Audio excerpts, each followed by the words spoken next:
Hey, what is up guys? I'm back here in the shop this afternoon, hoping to finish up the Karambit build, and I've got it clamped down, and I went ahead today and got the step drill bit that I'm going to be needing, and I've got a little oil right here, make sure it doesn't get too hot and it doesn't get stuck.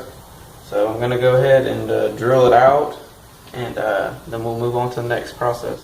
Alright, so I finished drilling it out pretty much. It's big enough now I can fit my pointer finger in there, and of course I can fit my pinky finger in there. And I've started on the bevels, but I don't want to do too much because whenever we move on to heat treating, which is next, I don't want to have too many problems, hopefully no problems at all with this, and it cracking or chipping or anything. But that's what we're going to be doing next, is heat treating, and after that tempering, and finally finishing it with I got some new polishing pads and stuff. I get to play around with that, but it's getting kind of dark outside, and because it's been raining all day, and now I finally have a break in the weather, so I'm gonna go out there and heat treat this, and then come back in here and temper it.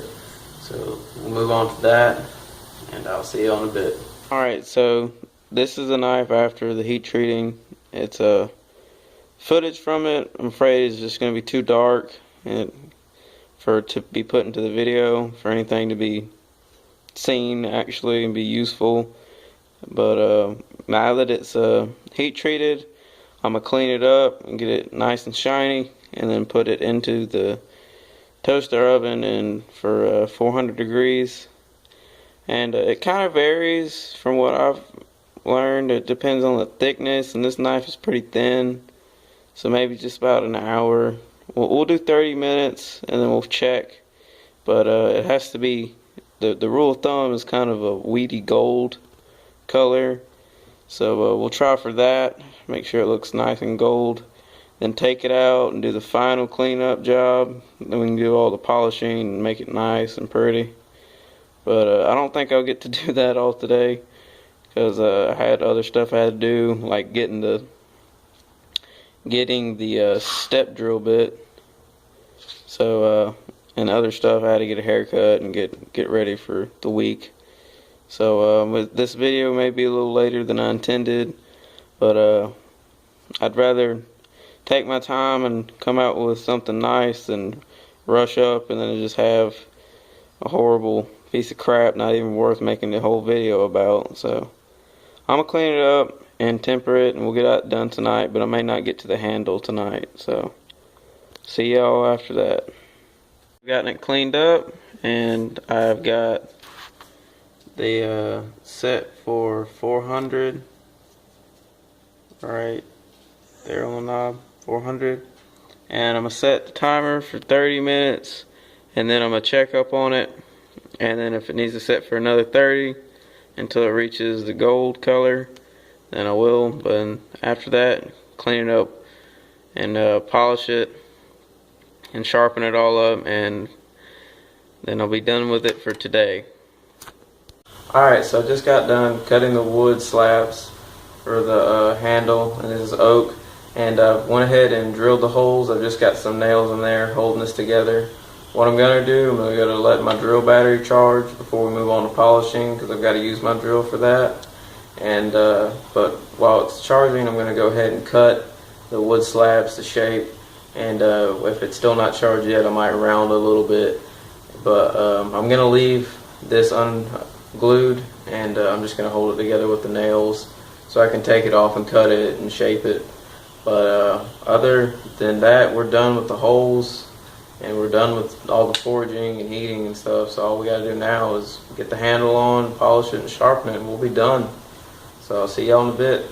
Alright, now that I've got my handle done and I've got the blade polished, not as much as I would like, but it's enough for tonight. It's getting late, and I'm going to go ahead and put the handle on here to the blade and let it set overnight, putting the epoxy on there.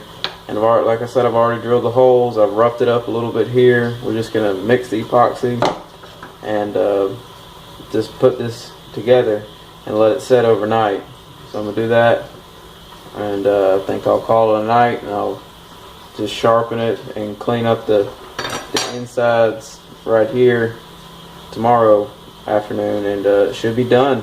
Just sharpen it the rest of the way, and this blade will be done. All right, so I just got this out of the blocks, and I didn't show this, but basically what I did was take these wood blocks. It's like scrap wood, and I sandwiched it, and then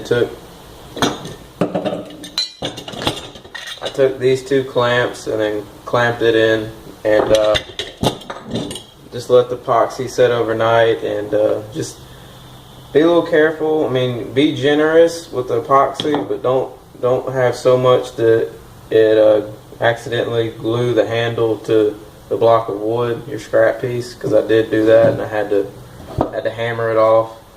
And all I'm gonna do is clean it up and grind the little brads or metal pins down, and then clean up the finger grooves and make it to where it's nice and comfortable and rounded. And I'm not gonna stain this. I don't have any like polycoat or any type of coating to put on there, so I guess I'm just gonna leave it. But other than that, it's pretty much looking like we're gonna get it done today, this afternoon. And it's been a fun little build. I've enjoyed it. It's my first Karambit, my first time doing this type of handle. Usually I just do paracord, but I thought, why not? I mean, go all in. It's my first knife on the channel, might as well. Well, alright, well, I'm going to clean this up, and I'll get back to y'all and whenever all that's over. Hey, what's up, guys? As you can see, I've went ahead and finished out the handle like I said I would and rounded it, and it's nice and comfortable now. And all I've done besides that is put a little oil on the blade and put a little oil on the handle so it won't dry out, and of course so this won't rust. Any tips that I have for y'all is for starters, drill this all the way out to where your desired radius, and before you heat treat it, because once it gets hardened steel is very difficult to drill through, and you'll destroy the bit and waste a lot of time that you could have done if you just would have pre-drilled it and drilled it all the way out beforehand. And then second is if you have like painter's tape or like cloth or something, painter's tape works better because it stays on there, but you can tape it, that way you can get a hold of the handle while you're sanding and stuff in there. That way you have something to hold on to and you don't cut yourself by accident, because I almost did. And then I decided to go ahead and tape it up just to be safe, and then afterwards you can take it off and kind of polish it a little bit back up and get all like the stickiness off of it. Shouldn't be too bad, especially if you use the rag, but I should have probably done. But other than that, we're done for this build, and I will see y'all in the next one.